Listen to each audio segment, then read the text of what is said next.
पता नहीं किस जन्म की दुश्मनी निकाल रही है मुझसे।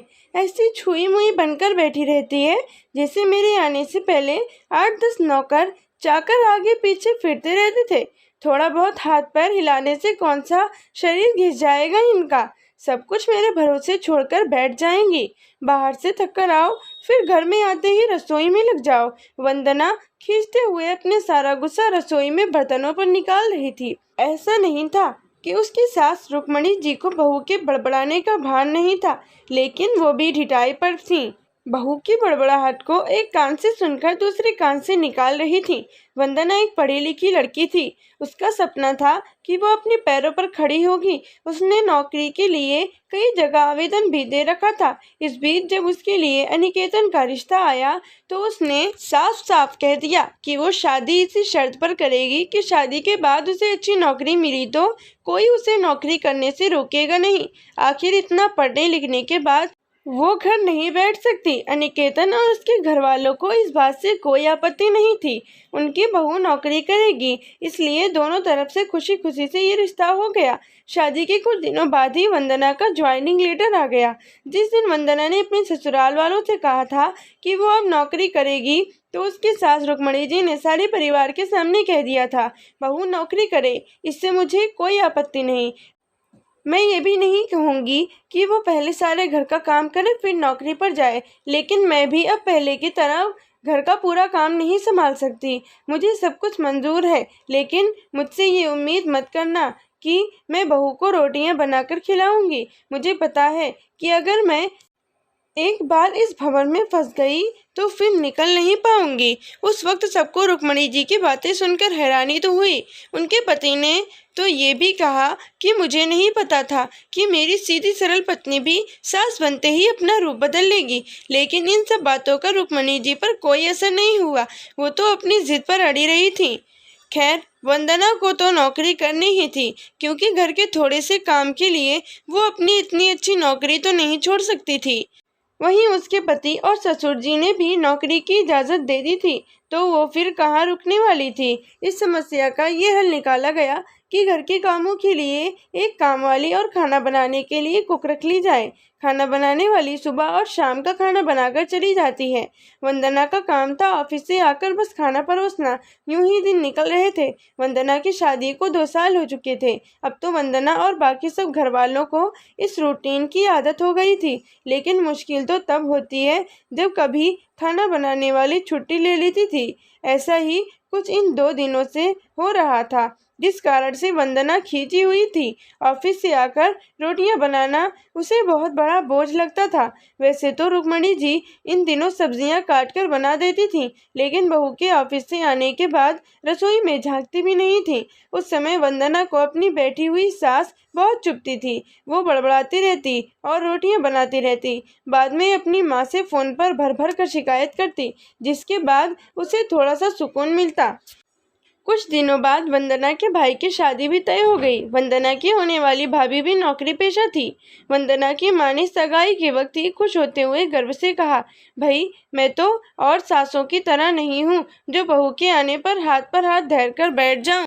जब अभी तक पूरा घर संभाल रही थी तो अब क्यों नहीं। मेरी बहू को मेरी तरफ से पूरी छूट रहेगी। जब एक माँ अपने बच्चों को रोटियां बनाकर खिला सकती है तो बहू को क्यों नहीं। बहू तुम निश्चिंत होकर नौकरी करना, रसोई मैं संभाल लूंगी। वंदना की माँ के उच्च विचार सुनकर उसकी होने वाली भाभी का पूरा परिवार और खुद वंदना भी गदगद हो गई। वाह माँ, आप कितने बड़े दिल की हैं। काश मेरी सास भी आपकी तरह होती। लेकिन मेरी किस्मत में ये सुख कहाँ। मेरी सास को तो बस हुक्म चलाना आता है। मुझे गर्व है कि मेरी माँ इतने खुले विचारों की है। अपनी चिड़चिड़ाहट निकालते हुए वंदना बोली। कुछ दिनों में ही वंदना के भाई की शादी हो गई और कुछ दिनों बाद ही वंदना के भाभी ने अपनी नौकरी ज्वाइन कर ली। वंदना की माँ भी अपनी बहू को हथेलियों पर रखती थी। सुबह उसका नाश्ता, टिफिन, फिर रात का खाना भी तैयार रखती थी। अपने हाथों से परोसकर सबको खाना खिलाती थी। उनकी बहू भी मम्मी जी करती हुई अपनी पसंद नापसंद बताती रहती थी, जिसे वंदना की माँ बड़े चाव से पूरा करने में लगी रहती थी। खुशी खुशी दिन बीत रहे थे, लेकिन ये प्रक्रिया धीरे धीरे अब उदासीनता में बदल रही थी। वंदना की भाभी को अब कुछ भी ना करने की आदत पड़ गई थी। एक दिन जब वंदना फोन पर अपनी माँ से बात कर रही थी तो उसकी माँ बस रो पड़ी। बेटा, मैं इतना करती हूँ तेरी भाभी के लिए, फिर भी उसे मेरी कद्र नहीं। अरे मेरी दी हुई छूट अब मुझ पर ही भारी पड़ने लगी है। क्या हुआ माँ, आप ऐसे क्यों बोल रही हैं? आप तो भाभी का मुझसे भी ज्यादा ध्यान रखती हैं। क्या भाभी ने आपसे कुछ कहा? वंदना बेचैन होते हुए पूछने लगी। कुछ क्या बेटा, अब तो सब कुछ वो मुझे ही कहती है। ऑफिस से आने के बाद एक गिलास पानी के लिए भी मुझे आवाज देती है। नाश्ते में थोड़ी देर हो जाए तो मदद करने के बजाय गुस्सा होकर यूं ही बिना खाए चली जाती है। आखिर मेरा भी कुछ आत्मसम्मान है या नहीं? मैं तो उसके लिए बस एक काम वाली बनकर रह गई हूँ। माँ, ये तो बहुत गलत बात है। आप भाई से साफ साफ कह क्यों नहीं देती कि अपनी बीवी को लगाम खींच कर रखें? आप माँ हैं, कोई नौकरानी नहीं। भाभी नौकरी करती हैं, इसका मतलब ये नहीं कि आप पर हुक्म चलाएगी। गरजते हुए वंदना बोली। किस मुंह से कहूँ बेटा? पहले तो खुद मैंने ही आगे बढ़कर कुल्हाड़ी पर अपना पैर दे मारा, फिर शिकायत किससे करूँगी? तेरे पापा ने तो कहा भी था कि बहू को ज्यादा छूट दोगी तो बाद में पछताओगी, लेकिन मैं ही बड़ाई के चक्कर में मरी जा रही थी अपनी बहू को सर पर चढ़ाए हुए। एक बात कहूँ बेटा, तू चाहे अपनी सास को कुछ भी कहे, लेकिन समदन जी का ये फैसला सही था कि वो बहू को रोटियां बनाकर नहीं खिलाएंगी। एक बार वो सबके नजरों में बुरी अक्कड़ सास तो बन गई, लेकिन आगे के लिए कम से कम अपना आत्मसम्मान तो बचा लिया। अब ना तू तो उन्हें कोई ताना दे सकती है और ना ही कोई रिश्तेदार।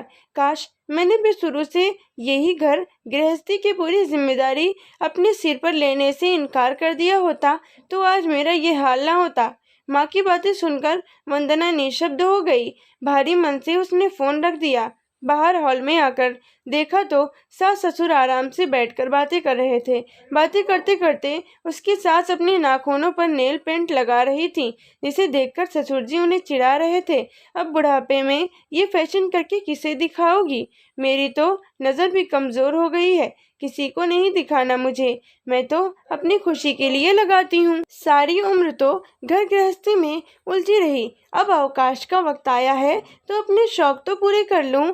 पता नहीं कब भगवान के घर से बुलावा आ जाए। वंदना की सास मुस्कुराते हुए बोली।